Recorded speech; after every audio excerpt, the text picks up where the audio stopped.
los intereses de la Real Corona Española en la organización de la población indígena del nuevo Reino de Granada en resguardos al momento de la conquista. La conquista y la colonización española del suelo americano, ocurridas en el año 1492, no solo se expresó en la ocupación física del territorio, sino en la subyugación de sus comunidades aborígenes, vía, unas veces del adoctrinamiento religioso y en otras, a través del sometimiento por la fuerza y la violencia ejercida por los conquistadores y encomenderos españoles. Las normas del derecho castellano, imperante en la España de aquel entonces, bien pronto fueron impuestas a nuestras comunidades nativas, con ligeras variantes que teóricamente buscaban dar respuesta a los hechos novedosos de la conquista y colonia de los pueblos americanos, mediante el conocido derecho indiano o legislación de Indias. Como estudiantes rosalistas de derecho, valdría la pena, entonces, plantearnos a manera de pregunta e investigación. ¿Qué buscaba en el trasfondo la corona española al imponer la organización de la población indígena de la Nueva Granada en resguardos? ¿Era acaso un gesto de benevolencia proteccionista de la corona con los pueblos indígenas, como lo señalan algunos autores?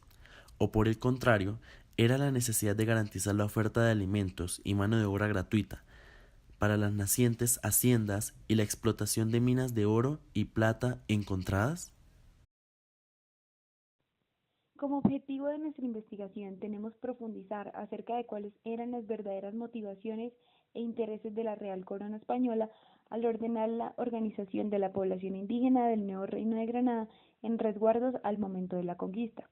Y más específicamente queremos reconocer cuáles fueron las condiciones sociales, económicas y políticas de la Real Corona Española en el siglo XVI, determinar los rasgos fundamentales del derecho castellano, su aplicación en los pueblos europeos adscritos a la corona y su posterior aplicación en los pueblos indígenas.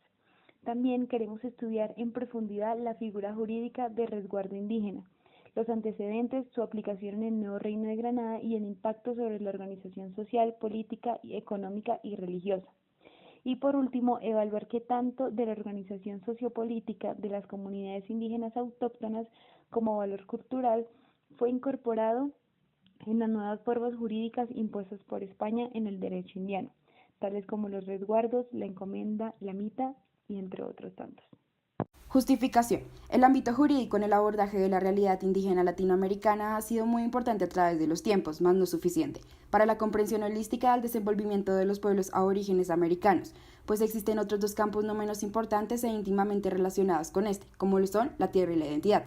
La tierra, porque desde un principio las relaciones entre los indígenas y los colonizadores se establecieron en términos de desplazamiento y control territorial.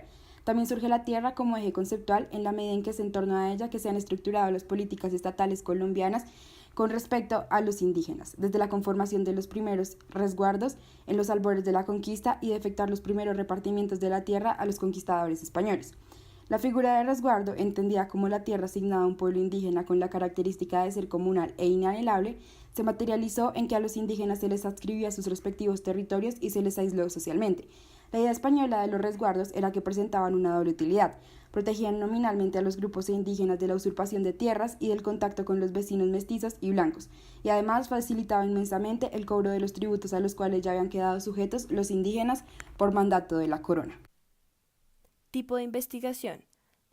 La presente investigación será descriptiva, de tipo aplicado y corresponde a un ensayo preliminar sobre las verdaderas motivaciones que pudo haber tenido la Real Corona Española al ordenar con gran presteza en la organización de la población indígena del nuevo Reino de Granada en resguardos indígenas, como una de las primeras expresiones del derecho de Castilla aplicado a rajatabla a las milenarias comunidades indígenas de América recién descubierta.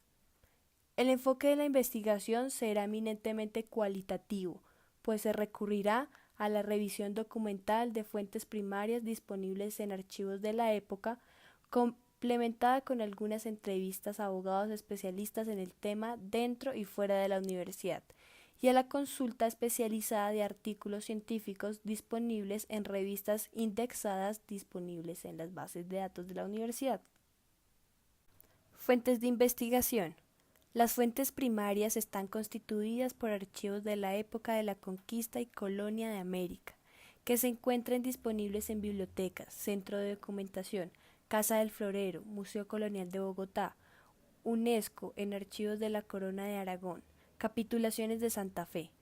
Será valiosa la información contenida en algunos escritos de la época recopilados por investigadores tanto españoles como hispanoamericanos con el propósito de contrastar las dos visiones, tanto de conquistadores como de conquistados, las cuales no siempre coinciden.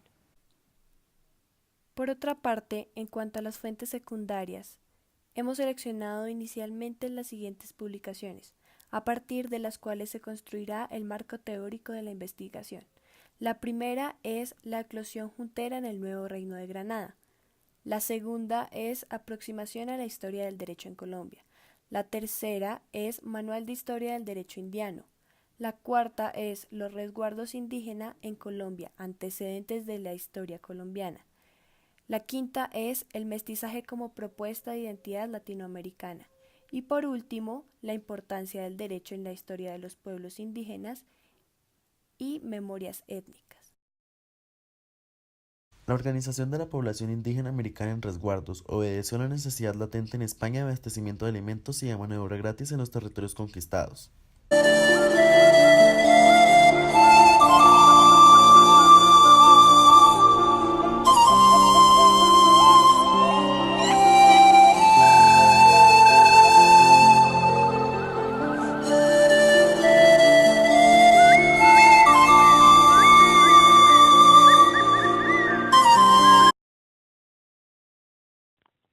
Con todo lo que anteriormente hemos podido estudiar, nuestra conclusión radica en que en España se presentaron muchos sucesos coyunturales, tales como la caída del Imperio bizantino, la expulsión de los moros, la situación político-crítica de España y asimismo su crisis económica.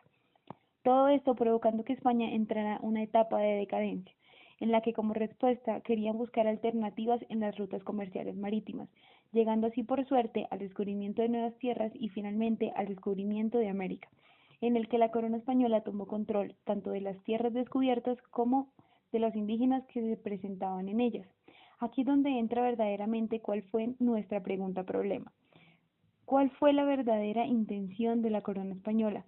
En cuanto a esta respuesta, al principio podríamos decir que se dio un intento de beneficio propio, pero podemos desmentir totalmente esto, ya que la llegada de la corona permitió el desarrollo de los aspectos económicos, políticos, sociales y religiosos de los indígenas, provocando en ellos un propio avance siempre y cuando ellos respetaran también lo determinado por los españoles. Se podría decir que por algunos motivos como las enfermedades traídas, el maltrato y el sumo de cobro de impuestos no se logró realmente la premisa de respeto por parte de la corona, por lo cual se decidió que se debería proteger a los indígenas de una manera especial y la solución que se dio fue organizarlos en resguardos, que hasta el momento se ha podido mantener en la organización territorial colombiana evidenciada en 710 resguardos actuales, como una manifestación de respeto a nuestra cultura indígena.